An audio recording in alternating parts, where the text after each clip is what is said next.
여러분, 사람이 인생을 살면서 가장 중요한 축복은 만남의 축복입니다. 기독교를 사상으로 믿으면 하나님을 만날 수가 없습니다. 그래서 부모님들은 자녀들을 키우면서 자녀들에게 가장 중요한 축복이 만남의 복임을 알고 기도를 합니다. 하나님, 우리 자녀들에게 좋은 만남을 주옵소서. 우리 자녀들에게 좋은 만남을 주옵소서. 좋은 믿음의 친구를 만나게 해주세요. 좋은 사람을 만나게 해주세요. 좋은 선생님을 만나게 해주세요.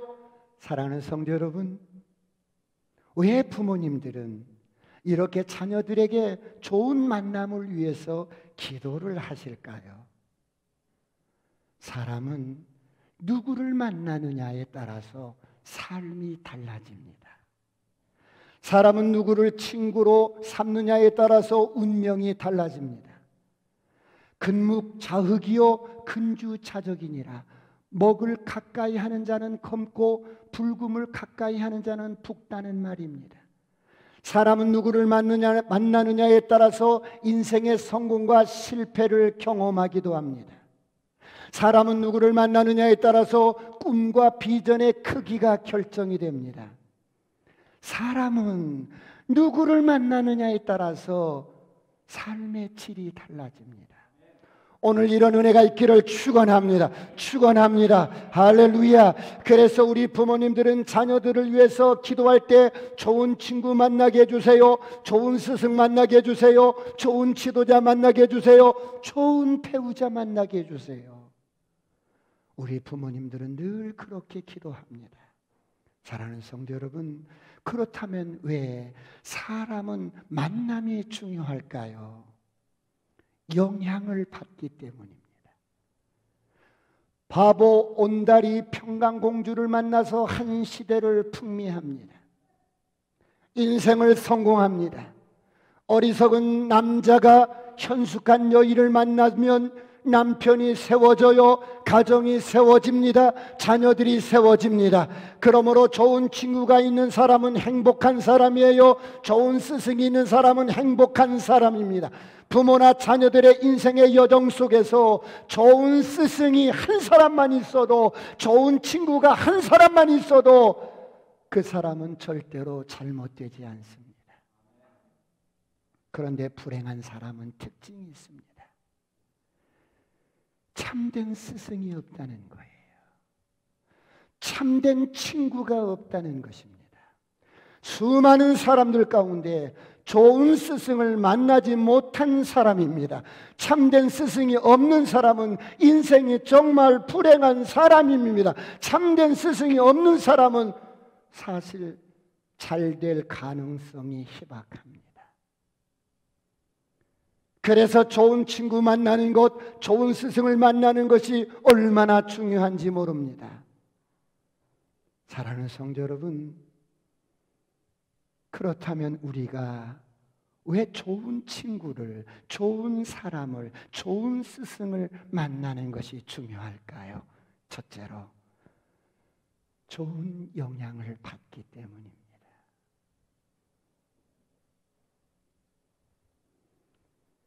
사람은 반드시 누군가로부터 영향을 주고 영향을 받습니다. 누군가로부터 영향력을 받고 성장합니다. 그래서 또 누군가에게 영향력을 주게 됩니다. 그렇다면 왜 좋은 친구, 좋은 스승을 만나는 것이 중요할까요? 사람에게 보고 배우는 교육의 힘은 엄청나게 크기 때문입니다.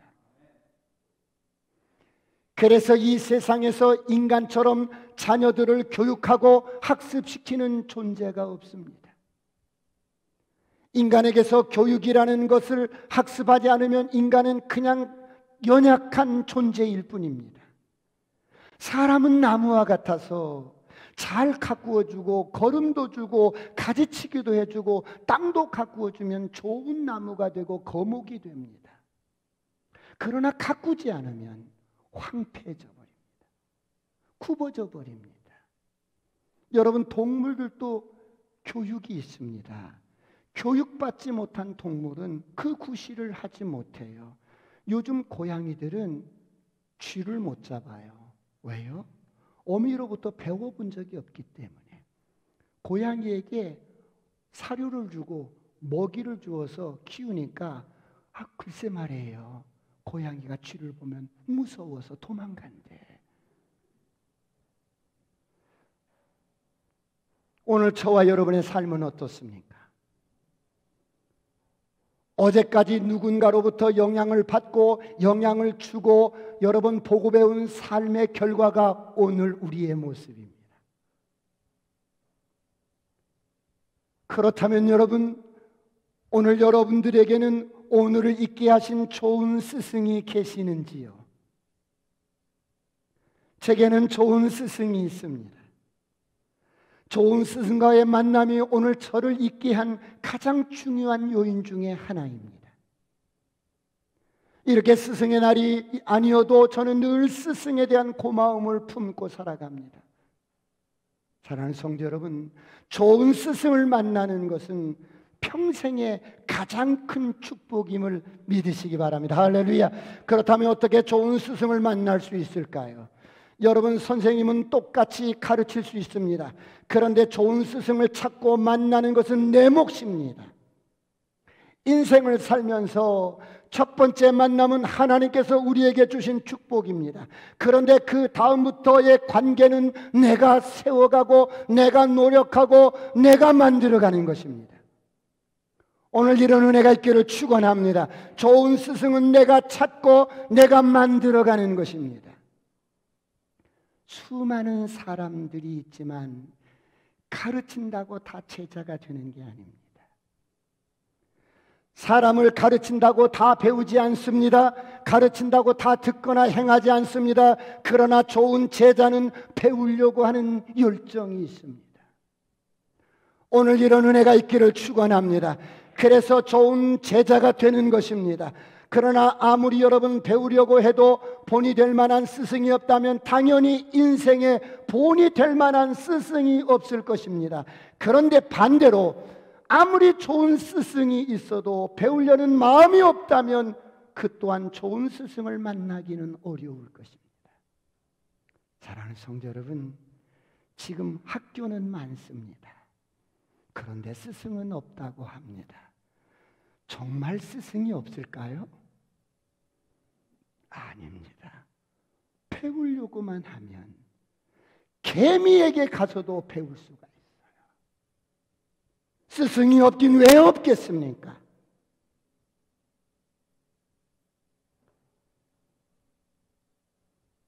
지금도 좋은 스승은 얼마든지 있습니다.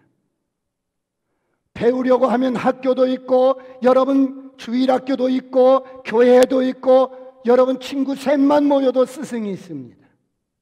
오늘 이런 은혜가 있기를 축원합니다. 많은 사람들이 참된 스승을 찾는 듯하지만 스승을 찾지 않습니다. 배우는 것을 싫어합니다. 수없이 많은 여러분 정보들만 우리의 생각을 복잡하게 하고 관념으로 만들고 사상으로 만들어냅니다. 듣고 보기는 쉬워도 배운 대로 살기는 너무 어렵기 때문에 배우려고 하지 않습니다. 그래서 참된 스승을 두지 않으려고 합니다. 여러분, 배울 수 없고 스승이 없고 스승이 없는 사람은 사실 인생이 별거 아니에요. 사무엘상 3장을 한번 보겠습니다. 6절로 11절까지. 이런 시대에도 배울 것이 있었습니다. 다 같이 한번 합독할까요? 시작. 여호와께서 다시 사무엘을 부르시는지라. 사무엘이 일어나 엘리에게로 가서 이르되 당신이 나를 부르셨기로 내가 여기 있나이다 하니 그가 대답하되 내 아들아 내가 부르지 아니하였으니 다시 누우라 하니라. 사무엘이 아직 여호와를 알지 못하고 여호와의 말씀도 아직 그에게 나타나지 아니한 때라. 여호와께서 세 번째 사무엘을 부르시는지라. 그가 일어나 엘리에게로 가서 이르되 당신이 나를 부르셨기로 내가 여기 있나이다 하니 엘리가 여호와께서 이 아이를 부르신 줄을 깨닫고 엘리가 사무엘에게 이르되 가서 누웠다가 그가 너를 부르시거든 내가 말하기를 여호와여 말씀하옵소서 주의 종이 듣겠나이다 하라 하니 이에 사무엘이 가서 자기 처소에 누우니라. 여호와께서 임하여 서서 전과 같이 사무엘아 사무엘아 부르시는지라. 사무엘이 이르되 말씀하옵소서 주의 종이 듣겠나이다 하니 여호와께서 사무엘에게 이르시되 보라 내가 이스라엘 중에 한 일을 행하리니 그것을 듣는 자마다 두 귀가 울리리라. 여러분, 시대적으로 사사시대입니다. 엘리 제사장이 타락을 했어요. 그의 아들들이 회막에서 여러분 여인들과 간음을 하고 제사를 짓밟고 있습니다. 무엇을 배울 수가 있겠습니까?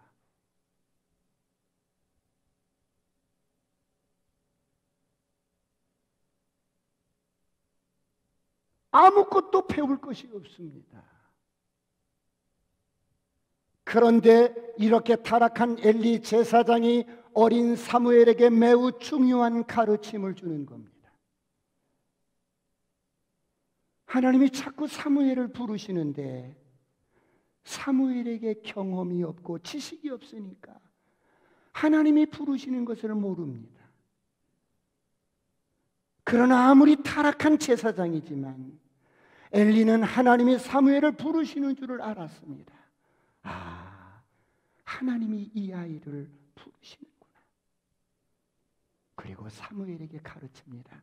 사무엘, 너를 부르는 소리가 들리거든. 하나님이 너를 부르시는 거야. 그러면 이렇게 대답하거라. 주여, 말씀하옵소서. 주의 종이 듣겠나이다. 주님, 말씀하옵소서. 주의 종이 듣겠나이다. 여러분, 이것은 굉장히 중요한 가르침입니다. 주여 말씀하옵소서. 주의 종이 듣겠나이다. 하나님 앞에 우리가 늘 이렇게 기도해야 합니다. 할렐루야. 하나님 말씀해 주세요. 제가 듣겠습니다. 하나님 말씀하옵소서. 제가 듣겠습니다. 내 생각을 내려놓고 내 고집을 내려놓고 내가 듣겠습니다. 내가 듣겠습니다.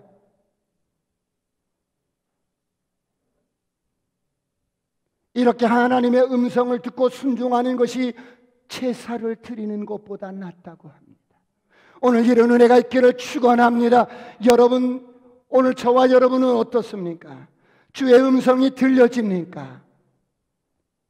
믿음은 듣고 순종함으로 역사가 일어납니다. 하나님의 말씀이 처음에는 들립니다.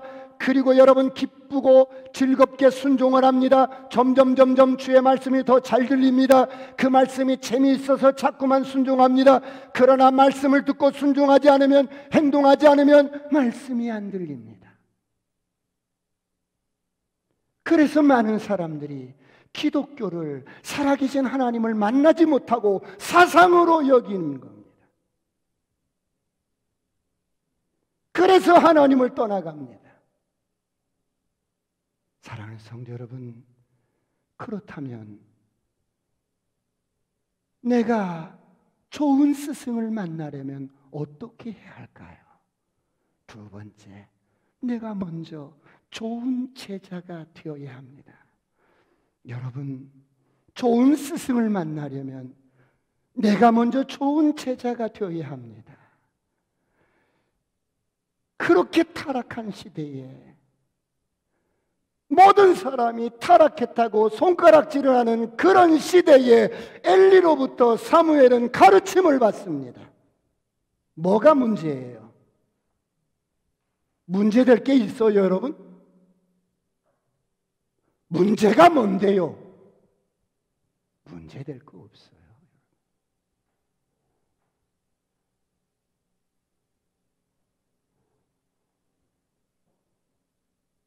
그러므로 성경은 이렇게 말씀해요.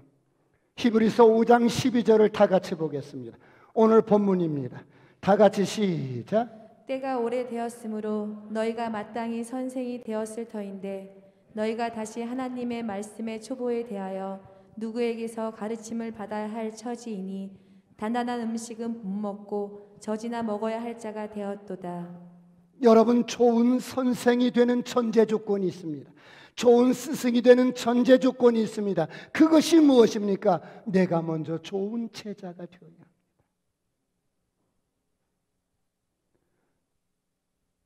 상황이 어떠하든지 환경이 어떠하든지 내가 말씀 앞에 자꾸만 순종하고 순복하고 내가 좋은 제자가 되면 여러분 때가 되면 선생이 되고 스승이 되는 것입니다. 오늘 이런 은혜가 있기를 축원합니다.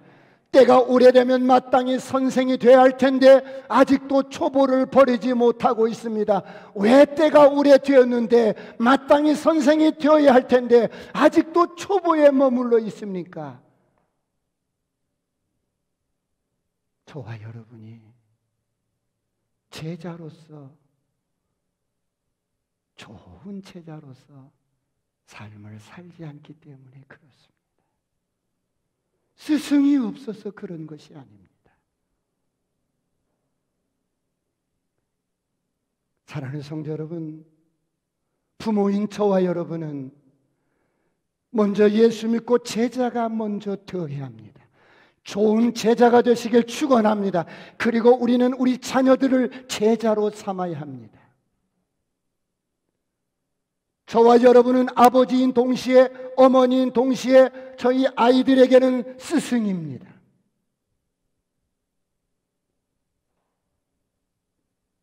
아이들이 스승을 꼽을 때 제일 먼저 아버지, 어머니를 꼽았으면 좋겠어요.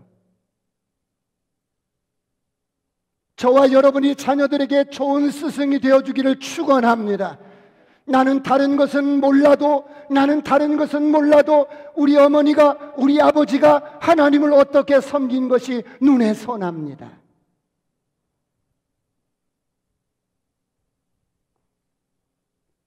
아무리 바빠도 하나님 앞에 예배하는 것 빠지지 않은 게 눈에 선합니다. 다른 것은 몰라도 우리 부모님이 새벽에 예배를 빠지지 않고 새벽마당 나가서 기도했던 것을 눈에 선합니다. 다른 것은 몰라도 토요일이면 구깃한 종잇돈을 다리미에 놓고 다리는 모습을 본 적이 있습니다. 나는 그것을 잊을 수가 없습니다.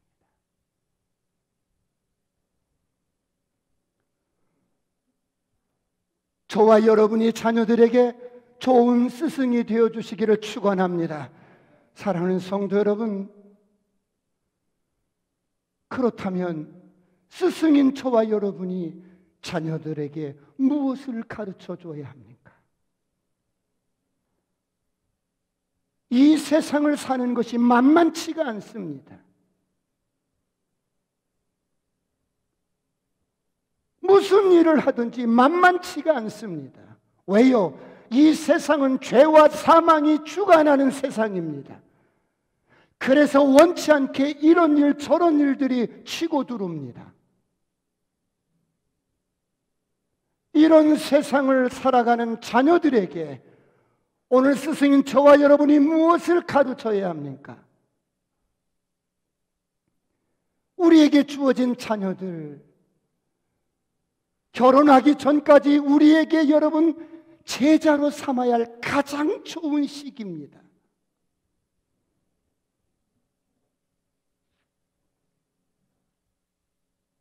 이들이 어떻게 이 세상을 승리하면서 살아갈 수 있도록 가르쳐야 할까요? 우리 자녀들은 예수 믿고 거듭난 저와 여러분처럼 이 세상을 왕 같은 제사장으로 살아야 합니다. 할렐루야. 승리자로 살아야 할 줄 믿습니다. 그러기 위해서 여러분 왕 같은 제사장으로 살 수 있도록 우리는 자녀들이 매일 승리할 수 있도록 여러분 잘 가르쳐 줘야 합니다. 우리 제사장은 어떤 의식을 갖는지 레위기 8장을 잠깐만 살펴보겠습니다. 5절부터. 지금 제사장을 지금 위임식을 하는 장면입니다. 아론과 그의 아들들에게 제사장으로서 임무를 맡기는 그런 의식입니다. 5절 다 같이 시작. 모세가 회중에게 이르되 여호와께서 행하라고 명령하신 것이 이러하니라 하고 모세가 아론과 그의 아들들을 데려다가 물로 그들을 씻기고 예. 자, 물로 씻깁니다. 물로 씻겨요. 아론과 그의 아들들을 데려다가 제사장으로 위임을 시키는데 먼저 물로 씻기는 거예요. 여러분, 이게 무슨 말씀일까요?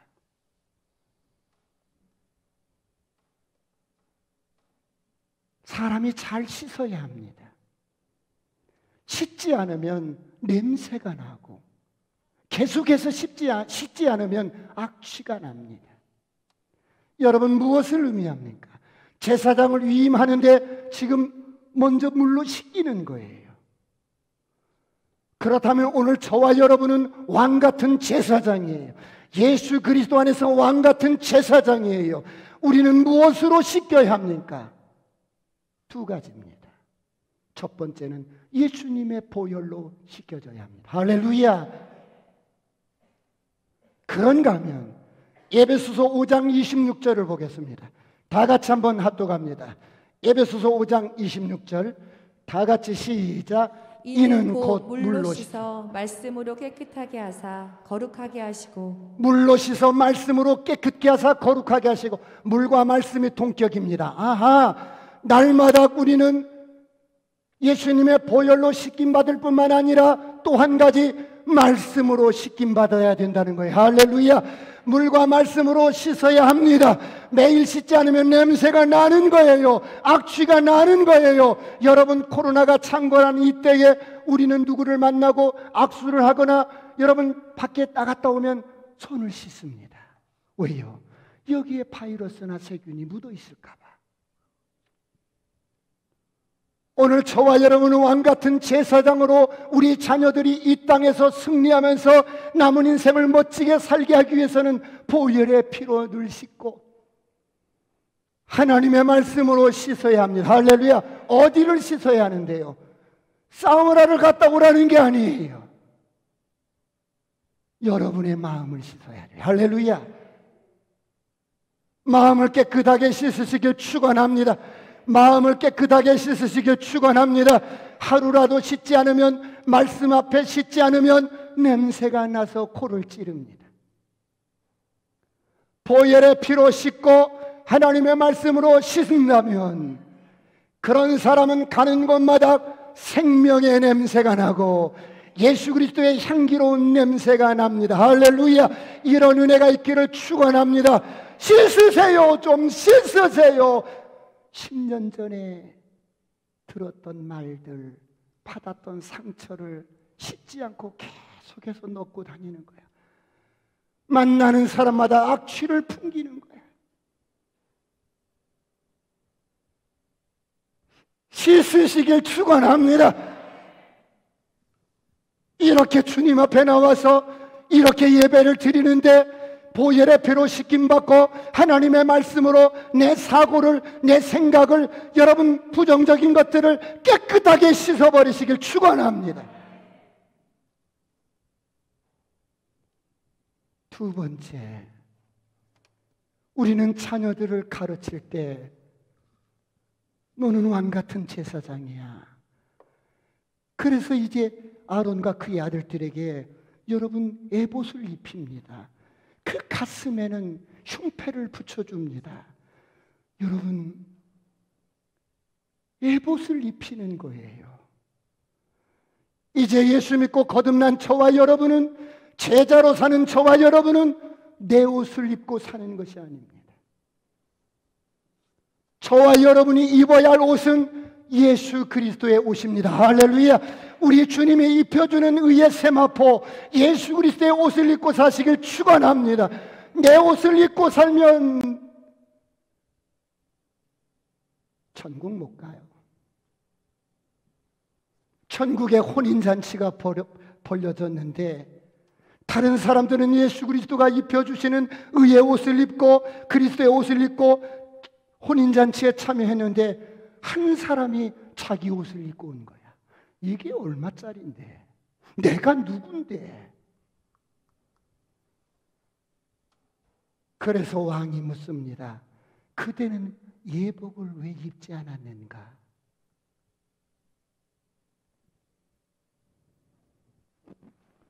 여러분, 우리 자녀들이 이 세상이 만만치 않은데 살아갈 때 죄와 사망이 주관하는 이 세상에서 그리스도의 옷을 입고 살아갈 수 있도록 가르치시길 축원합니다. 그럼 그리스도의 옷이 어떤 옷인데요? 골로새서 3장 12절 다 같이 한번 합독합니다. 다 같이 시작. 그러므로 너희는 하나님이 택하사 거룩하고 사랑받는 자처럼 긍휼과 자비와 겸손과 온유와 오래 참음을 옷 입고. 주님이 우리에게 입혀주는 옷은 1,000,000원짜리 양복이 아니고 겸손하구나, 온유하구나, 오래 참구나, 긍휼과 자비의 옷이구나. 이런 그리스도의 옷을 입고 살아갈 수 있는 저와 여러분이 되시길 축원합니다. 아들아, 네가 세상을 살 때 원치 않게 이런저런 관계 속에서 네가 잊지 말아야 할, 그리고 벗지 말아야 할 옷은 그리스도의 옷이니라. 누구를 대하든 겸손하게 대하고 온유하게 대하고 오래 참고 자비와 긍휼한 마음으로 살거라. 할렐루야.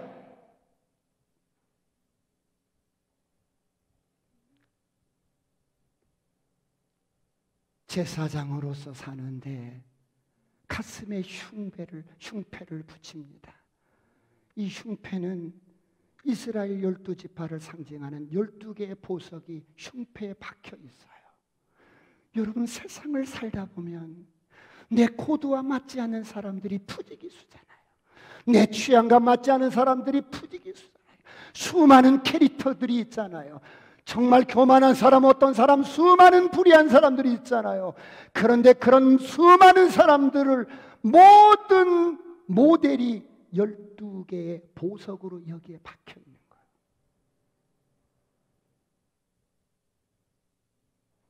저 사람이 지금 보기에는 볼품없고 여러분 버려진 돌과 같고 하잘것없는 인생 같은데, 이런 인생을 가슴에 품고 기도하고 기다려주고 자꾸 가르치고 했더니 보석처럼 빛나는 인생이 되더라는 거예요. 할렐루야.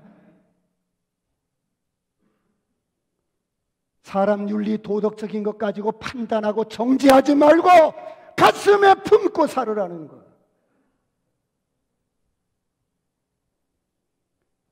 아들아, 마지막으로 왕같은 제사장으로 살기 위해서는 그리스도의 옷을 입고 날마다 내 안에 부정적인 것들이 쌓이지 않고 상처가 쌓이지 않고 누구를 만나면 반드시 샤워를 해서 말씀 앞에서 자꾸만 무너지지 않도록 너 자신을 잘 케어하고 관리를 하는데, 아빠 그럼 그렇게만 하면 다 돼요? 아니, 가장 중요한 한 가지가 있어. 그게 뭔데요? 이제 인생은 위로부터 임하는 성령이 임해야 돼. 할렐루야. 성령의 능력으로 살아야 돼. 할렐루야. 성령의 힘으로 살아야 돼. 할렐루야. 그래서 위로부터 임하는 성령 하나님이 우리와 함께 하셔야 한단다. 할렐루야. 이런 가르침이 저와 여러분의 가정 가운데 있기를 축원합니다. 축원합니다. 이래야만이 진정한 제자로서 살 수가 있어요. 저와 여러분이 좋은 제자가 될 때 우리 자녀들도 진정으로 좋은 제자로 세워질 줄 믿습니다. 스승은 학교에만 있는 것이 아닙니다. 어른들은 다 스승이에요. 부모는 다 자녀들의 스승이에요. 때로는 친구가 스승이 될 수도 있어요. 좋은 스승이 되기 위해서는 먼저 좋은 제자가 되는 저와 여러분이 되시길 축원합니다. 그렇다면 예수 믿는 사람들에게 저와 여러분이 가장 좋은 스승으로서 자녀들을 가르치고 사람들을 가르치고 섬길 때 정말 가장 중요한 것이 있어요. 그게 무엇일까요? 세 번째, 마지막으로 복음으로 생명을 낳아야 합니다. 여러분, 우리는 예수님의 제자입니다. 할렐루야.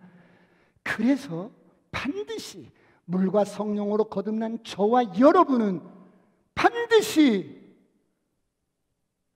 여러분의 자녀들을 예수님의 제자로 삼는데, 내가 공부를 얼마나 많이 하든 어떤 스펙이 있든 어떤 사업을 해서 성공을 하든 그 모든 것들은 어때요? 영혼을 구원하기 위한 수단으로 여기시고 반드시 사람을 구원하는 복음으로 생명을 낳는 제자가 되시기를 축원합니다. 그래서 마태복음 4장 19절을 보겠습니다. 주님의 모든 관심입니다. 우리를 부르신 목적입니다. 다 같이 합독합니다. 시작. 말씀하시되 나를 따라오라. 내가 너희를 사람을 낚는 어부가 되게 하리라 하시니. 이것이 주님이 우리를 제자 삼은 목적입니다. 이것이 주님이 저와 여러분을 부르신 목적입니다. 나를 따라오느라. 내가 사람 낚는 어부가 되게 하리라. 내가 다른 사람의 제자가 아니고 내가 주님의 제자예요. 예수님의 제자예요. 그래서 반드시 예수님의 제자라면 사람 낚는 어부가 되어야 돼요. 저는 한 번도 우리 두 딸이 시집을 가서 사는데 한 번도 너희들은 애를 못 낳을 거야.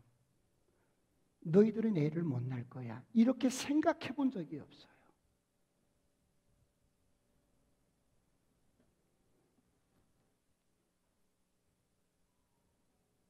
오늘 저와 여러분이 예수님을 따르는 제자입니다.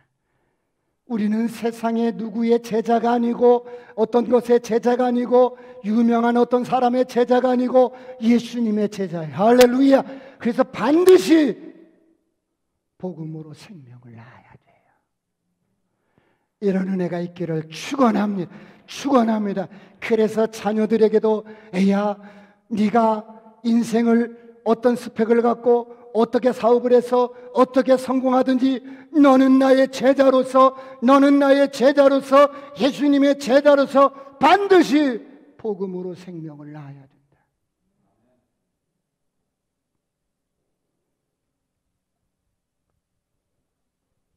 그래서 여러분의 자녀들이 나는 우리 아빠에게서 복음을 배웠어요. 왕같이 사는, 왕같은 제사장으로 사는, 어떻게 사는지를 배웠어요. 나는 우리 엄마가 내 인생의 최고의 스승이에요. 우리 아빠가 내 인생의 최고의 스승이에요. 이런 좋은 제자들이 저와 여러분의 자녀가 되시길 축원합니다. 그러면 우리가 삶을 통해서 이제 자녀들에게 우리의 모습을 보여주고 가르쳐야 되는데, 마지막으로 마태복음 16장 24절을 보면서 말씀을 제가 정리를 하겠습니다. 다 같이 합독합니다. 시작. 이에 예수께서 제자들에게 이르시되 누구든지 나를 따라오려거든 자기를 부인하고 자기 십자가를 지고 나를 따를 것이니라. 날마다 예수님의 제자로서 나를 부인하는 것입니다. 내 생각을 주장하는 것이 아니고, 내 이론을 주장하는 것이 아니고, 어떤 내 사상을 주장하는 것이 아니고, 자꾸 진리로 기뻐하고 말씀으로 기뻐하고, 할렐루야, 자꾸 내 감정과 내 느낌을 자꾸 부인하고 하나님의 말씀으로 기뻐하고 자꾸만 부인하면서 여러분 주님을 따라가는 우리의 모습을 날마다 보여주는 저와 여러분이 되시길 축원합니다. 2차 세계대전 중에 가장 치열했던 폴란드 전선에서 소련군에게 4,000명가량이 포로로 잡혔어요.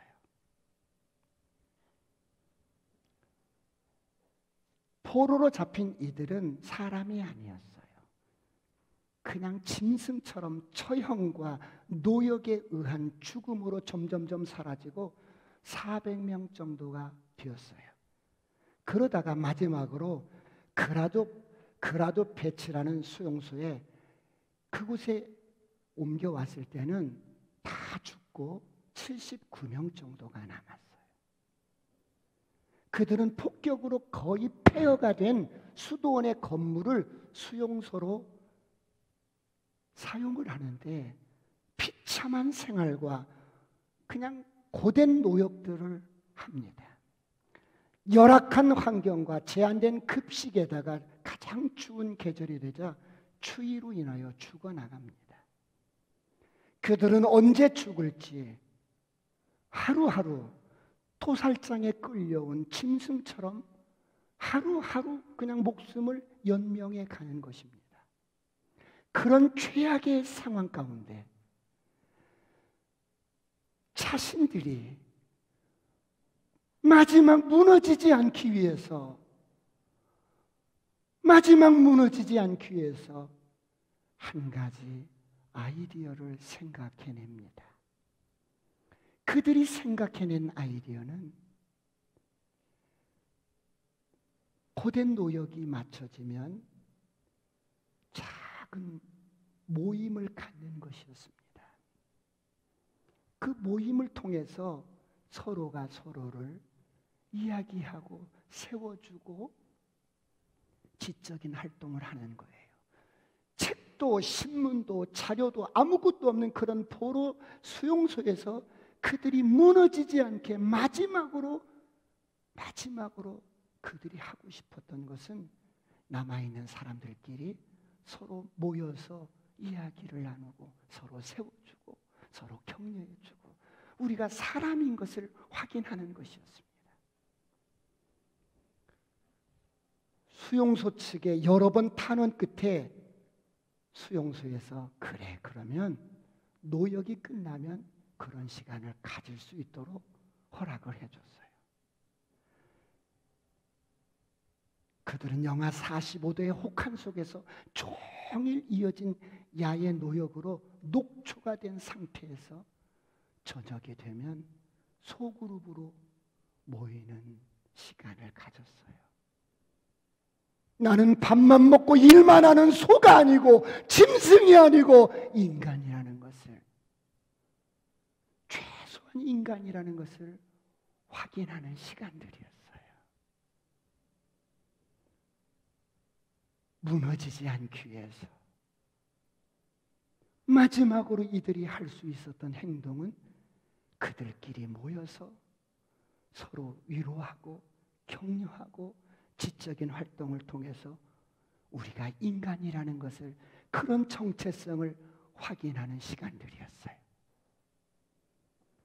그들은 마르크스와 레닌 그 초상화가 내려다보고 있는 식당의 한 구층에서 하루 종일 고된 노역을 마치고 피곤하고 지친 육체를 이끌고 그 모임에 참석을 하는 거예요. 죽을 만큼 힘든 시간에 눈꺼풀이 그냥 여러분 그냥 저절로 감기는 그런 시간에 모임을 갖는 거예요. 그런데 그 시간이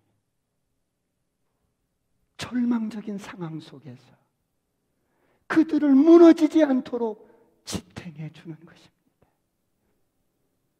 최악의 상황에서 그들이 모이는 그 시간이 그들에게는 가장 소중한 시간이었어요. 훗날에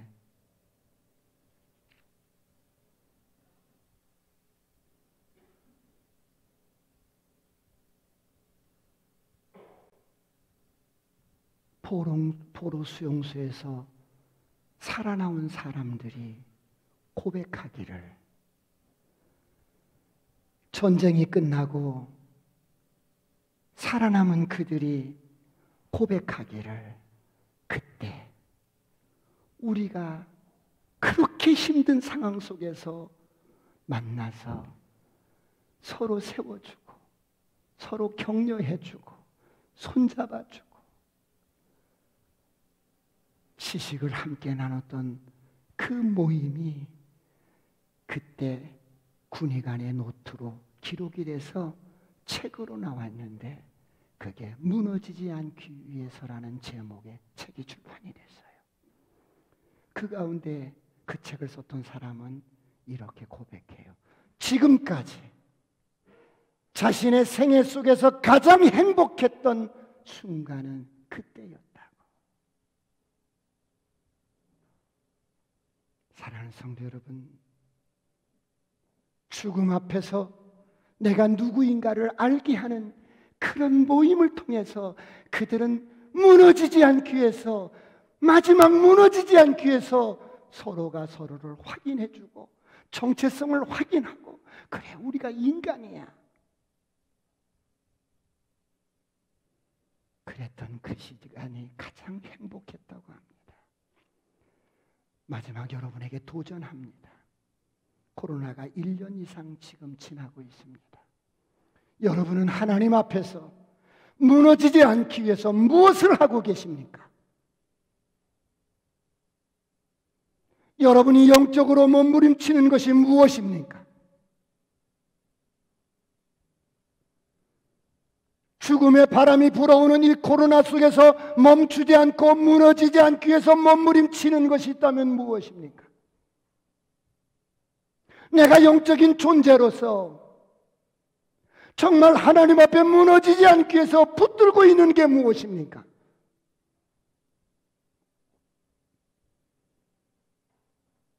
여러분들에게 부탁드립니다.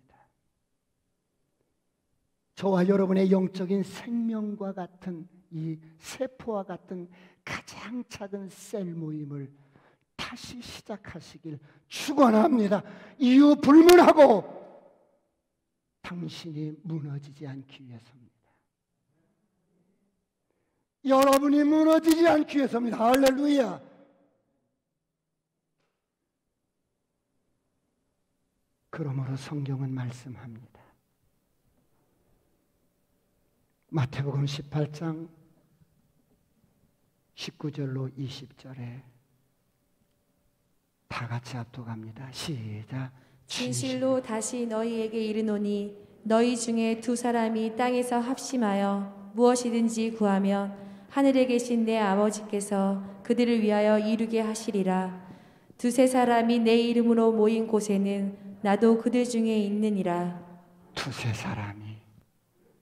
사람이 내 이름으로 모이는 그곳에 나도 있겠다. 할렐루야. 기도하시겠습니다.